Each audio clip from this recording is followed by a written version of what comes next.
கர்த்தருடைய வார்த்தையை தியானிக்க போகிறோம். ஏசாயா தீர்க்கதரிசன புஸ்தகம் 42ஆம் அதிகாரம் 3வது வசனத்தை எடுத்துக்கொள்ளுங்கள். அவர் நெறிந்த நாணலை முறிய விடாமலும் மங்கி எறிகிற திரியை அணைய விடாமலும் நியாயத்தை உண்மையாய் வெளிப்படுத்துவார். அதனுடைய அர்த்தம், ஏன் மங்குச்சு திரி, ஏன் நாணல் நெறிஞ்சிச்சு, அதுக்கான நியாயத்தை சொல்லுங்க வெளிப்படுத்துவார் இருக்கு. மத்தேயு சுவிசேஷம் 12ஆம் அதிகாரம் 20ஆம் வசனத்தில் நியாயத்துக்கு ஜெயம் கிடைக்கிற வரைக்கும் நெறிந்த நாணலை முறியாமலும் மங்கின திரியை அணைய விடாமலும் இருப்பார். சத்தமாக ஒரு அல்லேலூயா சொல்லுங்க. எல்லாரும் சேர்ந்து ஒரு அல்லேலூயா சொல்லுங்க. அப்போது நியாயத்துக்கு ஜெயம் கிடைக்கிற வரைக்கும் விட மாட்டார். நியாயம் இருக்கு, நாணல் முறிய என்ன காரணம்? அந்த நாணலுக்கு என்ன இருக்கு? நியாயம் கிடைக்கிற வரைக்கும் அந்த நாணலை விட மாட்டார். அந்த திரி, நல்லா இருந்த திரி ஏன் இப்படி மங்குச்சு? அப்போது அதுக்கு யார் காரணம்? அதுக்கு ஒரு நியாயம் வாங்கி கொடுக்காம விட மாட்டார். நியாயம் ஜெயிக்கும். ஆமே. அதைத்தான் இன்றைக்கி தியானிக்க போகிறோம். ஜெபம் பண்ணி தியானிப்போம். நல்ல பிதாவே, இந்த வசனத்தை எங்களுக்கு ஆசீர்வதிங்க. ஒருவரும் அந்த வண்ணமாய் போகாமல் விடுதலையோடு ஆசீர்வாதத்தோடு செல்ல உதவி செய்யுங்க. இந்த வசனத்தின் மூலம் அவர்களோடு பேசுவீராக.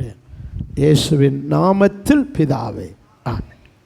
நியாயம் சொல்லுங்க. நியாயம் ஆங்கிலத்தில் ஜஸ்டிஸ், நியாயம் கிடைக்கும். ஜட்ஜு, நியாயாதிபதி, நியாயத்தை வாங்கி கொடுக்கிறவர், சொல்லுகிறவர், செய்கிறவருக்கு பேர் நியாயாதிபதி. நம்ம நீதிபதி, நம்ம என்ன வச்சுருக்கோம்? நீதிபதி. ஜட்ஜு,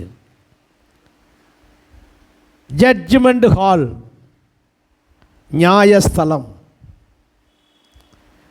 அந்த நாட்களே யூதர்களுக்குள்ளே நியாயம் சொல்லுவதற்காகவே ஒரு கூட்டம் இருந்தார்கள். அவர்களுக்கு பேர் நியாயாதிபதி. யார்? நியாயசாஸ்திரிகள். என்னது? நியாயசாஸ்திரிகள். நியாயசாஸ்திரிகள்னு ஒரு கூட்டம் இருந்தாங்க. அவங்களுக்கு வேலையே என்னது?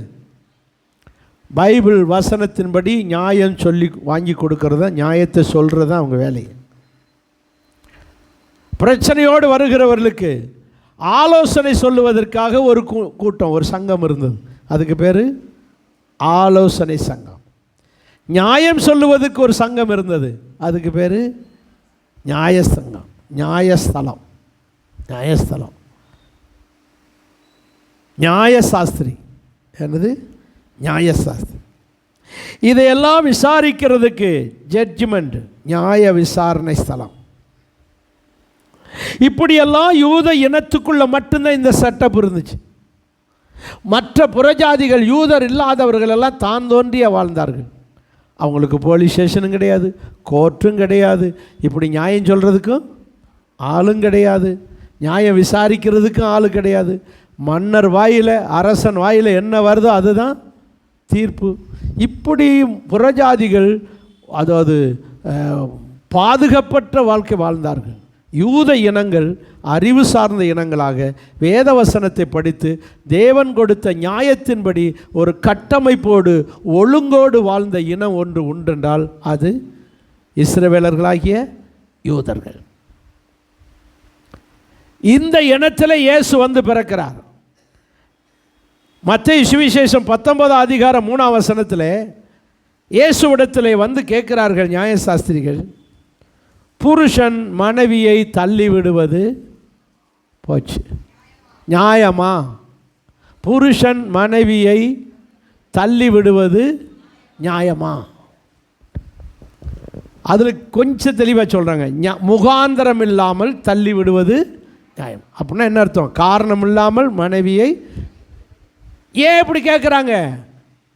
தள்ளி விடுற புறஜாதிகள் ஊர் அப்படி தான் செஞ்சாங்க. பிடிக்கலை அப்படின்னா டைவர்ஸ்.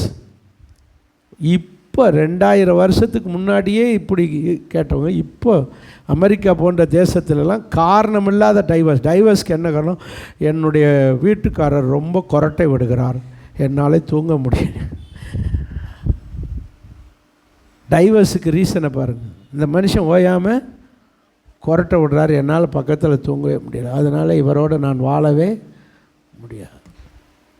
இன்னும் நிறைய ரீசன்லாம் வேடிக்கையானது, இப்போ மைக்கில் சொல்ல முடியாத ரீசனை. முகாந்தரம் இல்லாமல், காரணம் சரியான முகாந்தரம் இல்லாமல் யூத இனத்துக்குள்ளே ஒரு புருஷன் தன் மனைவியை டைவர்ஸ் பண்ணவே. இன்றைக்கி டைவர்ஸ் பண்ணுறதே கஷ்டம். போலீஸ் ஸ்டேஷன் இருக்குது, ஊரில் கூட்டம் இருக்குது.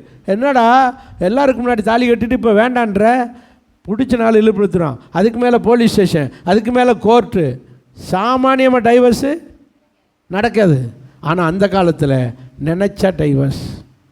அதைத்தான் இயேசுட்ட வந்து கேட்குறாங்க. நியாயம் இல்லாமல், முகாந்திரம் இல்லாமல் புருஷன் தன் மனைவியை டைவர்ஸ் பண்ணலாமா?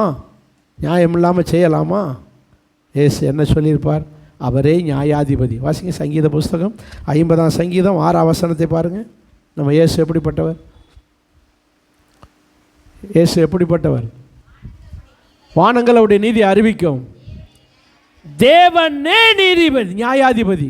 அல்லேலூயா சொல்லுங்க பார்க்கலாம். நம்ம இயேசு எப்படிப்பட்டவர்? இயேசு எப்படிப்பட்டவர்? நியாயாதிபதி, நீதிபதி. அவர் நியாயம் இல்லாமல், முகாந்திரம் இல்லாமல் டைவர்ஸுக்கு சம்மதிப்பாரா? அப்படி என்றால் நியாயத்தை நிலைநாட்டுகிறார். இன்னொரு இடத்துல ஏசப்பாட்ட வந்து ஒரு கேள்வி கேட்குறாங்க. லூக்கா 20ஆம் அதிகாரம் 4ஆம் வசனத்தில், ராயனுக்கு வரி கொடுக்கலாமா? ராயனுக்கு வரி கொடுப்பது நியாயமா? எடுக்க வேண்டாம், நீங்கள் இன்றைக்கி எடுத்துக்கிற மாட்டிய. ராயனுக்கு வரி கொடுப்பது நியாயமா? உடனே அவர் ஏசு, அதில் என்ன தப்பு இருக்கு? நீங்கள் ராயனுக்கு கீழே இருக்கிய, அவனுக்குள்ளதை அவனுக்கு வரியாக கொடுத்து முடிச்சிருங்க. ராயனுக்குள்ளதை ராயனுக்கும், தேவனுக்குள்ளதை தேவனுக்கும் கொடுங்க. ஊர் வரியை ஊருக்கு கொடுத்துருங்க, தசமகத்தை சர்ச்சுக்கு கொடுத்துருங்க, முடிஞ்சு போச்சு. அல்லேலூயா சொல்லுங்க. ஊர் வரியை கொடுத்துட்டு சாமி கும்பிட போயிடாதிய, சாமி கும்பிட இங்கே வந்துடுங்க. புரிஞ்சுதா? அல்லேலூயா சொல்லுங்க. அவன் ஊர் வரின்னு கேட்குறான்னா வரியோடு முடிச்சுக்கோங்க. அங்கே போய் நீங்கள் நிற்காதிய. நீங்கள் நிற்க வேண்டிய இடம் தேவன்கிட்ட. தேவனுக்குரியதை தேவனுக்கு கொடுங்க. இதை புரிந்து கொண்டால் நமக்கு ஒரு பிரச்சனையே வராது. இயேசு கரெக்டாக, நீதியாய், நியாயமாய் வரி கட்டினான். ஒரு நாள் பேதுரு வெளியே போய்கிட்டு இருக்கார், ஒத்தையில் பிடிச்சிக்கிட்டான் வரி வசூலிக்கிறவன். நீனும் உங்கள் போதகர் என்ன கட்டாமல் இருக்கிய? வரி கட்டாமல் இருக்கிய? ஐயோ இப்போ காசு இல்லையே, நம்ம போய் எங்கள் போதகர்கிட்ட வாங்கிட்டு வரேன்னு சொல்லி நேராக வந்தான். ஏசுநாதரே இந்த மாதிரி கேட்குறான் வரி வசூலிக்கிறவன். ஆமாம், வரி கட்டணும், நம்ம வரி கட்டணும். இந்த பூமியில் இருக்கோம், நம்ம என்ன செஞ்சிடணும்? வரி கட்டணும். போ, கையில் காசு இல்லை, யூதாஸ்ட்டை வாங்கிக்க. அப்படி சொல்லலை, எப்படி சொல்லியிருக்கணும்?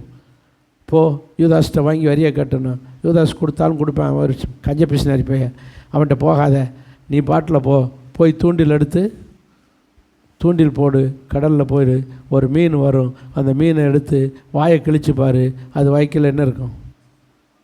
காசு இருக்கும். அதை எடுத்து கொண்டு போய் உனக்கு எனக்கும் வரியை கட்டு. ஆகவே வரி கட்டுவது நியாயமா? நியாயம். அல்லேலூயா சொல்லுங்க. ஓய்வு நாளிலே குணமாக்குவது நன்மையா தீமையா? நியாயமா? இயேசு அது கரெக்டாக சொன்னார். நன்மை செய்வது எப்படி சொல்லியிருக்கு தெரியுமா? ஓய்வு நாளில் நன்மை செய்வதோ தீமை செய்வதோ எது நியாயம்?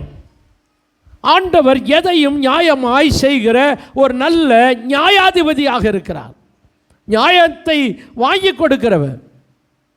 இதை புரிந்து கொண்டு நம்முடைய இயேசுவை நாம் நியாயாதிபதியாக பார்க்க வேண்டும். அவர் அன்புள்ள தகப்பன், இரக்கமுள்ள தகப்பன், ஐஸ்வர்யமுள்ள தகப்பன், நல்ல தகப்பன், நமக்காக சிலுவையில் ரத்தம் சிந்தி ஜீவனை கொடுத்தவர்.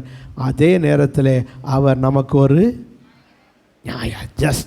ஜஸ்டிஸ், நியாயம் வாங்கி கொடுக்கிறவர், நியாயத்தை செய்கிறவர், செய்ய வைக்கிறவர். ஆமென் சொல்லுங்க.